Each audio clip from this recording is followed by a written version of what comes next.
দিন রাতে রূপান্তর হয়, যিনি কুন বললে ফায়াকুন হয়ে যায়, এমন একজন মালিক আমাদের। এরকম একজন মালিক থাকতে আমাদের টেনশন করার কোনো দরকার। আমাদের কাজ হচ্ছে যে ওনার হুকুমের অপেক্ষা করা।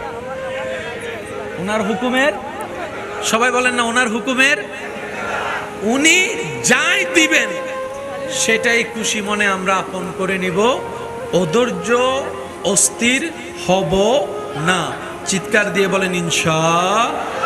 আরো জোরে বলেন ইনশাআল্লাহ। মনে রাখবেন, ধৈর্য এমন একটা নিয়ামত যেটার ফল আসবেই। ধৈর্যের ফল এটা আপনার চাচা জেঠা কাকা মামা যতই যারাই অত্যাচার করুক না কেন,